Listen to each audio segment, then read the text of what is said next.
So వారి నా పేరు సురేష్, మీరు చూస్తున్నారు రైతన్న నేస్తం. ఈ రోజు అయితే మనం ఇక్కడ పల్లికొండలో పొలాల్లో జిప్సం దింపడం అనేది జరుగుతుంది. ఈ కార్యక్రమం అయితే ఇక్కడ జిప్సం అయితే మన చేలల్లో చౌడిరిగిపోద్దని, ప్లస్ దాంతో పాటు మనం నేలలో వేసే భాస్వరము, నత్రజని, పొటాషు ఇవైతే ఏవైతే ఉన్నాయో వాటన్నిటిని ఇరిగి నేలను గుల్లమోపు తీసుకొస్తానికి జిప్సం అనేది వాడుతుంటారండి. ఇది లూజ్ జిప్సం. ఇది మనకి చూస్తానికైతే మనకి ముద్దగాను చాలా ఇసుకున్నట్టు ఉంటది, కానీ దీంట్లో ఉండే పోషకాలు విలువలు మాత్రం చాలా ఎక్కువగా ఉంటాయండి. మనకి ఇక్కడ కనబడుతున్న ఈ ఖాళీ భూముల్లో అయితే జిప్సం అనేది వేయటం జరుగుతుంది. చూడండి, మనకి అక్కడక్కడైతే కువ్వలు పోయటం అనేది క్రమేపీగా జరుగుతుంది. ఇదైతే మనకి వచ్చేసి నేలని దుక్కు దున్నేటప్పుడు వీటిని మన పెంటబొగ్గులాగా వేసుకుని వాటిని వాడటం అనేది జరిగిద్ది. అంతేకాదు ఇక్కడైతే ఈ ఖాళీ భూములు అనేది మీకు కనబడుతుంది. ఇక్కడ మనం అయితే ఒక 37 టన్నులు బండి అనేది దించడం జరిగింది. ఇక్కడ ఇవి బండితో పాటు మనకి చేలు అక్కడక్కడ జిప్సం అనేది కింద పడింది. ఇటే కాకుండా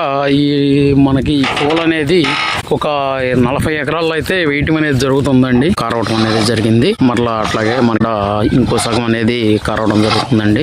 చూడండి, చేను అయితే ఇది ఇప్పుడే లారీలో నుంచి మనకి అన్లోడ్ అనేది ట్రాక్టర్ల కోసం అనేది జరుగుతుంది. చూడండి ఎంతమంది కూలి వాళ్ళు ఉన్నారు. అట్లాగే వాళ్ళు వచ్చేసి మనకి ట్రాక్టర్లు కారవడం అనేది ఎత్తిపోయడం అనేది జరుగుతుందండి. మనకి ఏంటంటే ట్రాక్టర్ ప్లస్ బండి పక్క పక్కన పెట్టేసి దాంట్లో నుంచి దీంట్లోకి అన్లోడ్ చేసి మనకి చేలు అనేది కారవడం అనేది, అంటే ఇక్కడ మనకు వచ్చేసి మినిమం వాటి వీటిని వేసి మనకి కారవడం అనేది జరుగుతుందండి. చూడండి ఒకసారి విజువల్స్ మొత్తం 2 బళ్ళు అయితే అయిద్దండి. అది అంటే 10 టన్నుల నుంచి 12 టన్నుల దాకా ఉంటుంది. ఆ 12 టన్నులు మనకి ఇక్కడ అన్లోడ్ చేస్తున్నారు.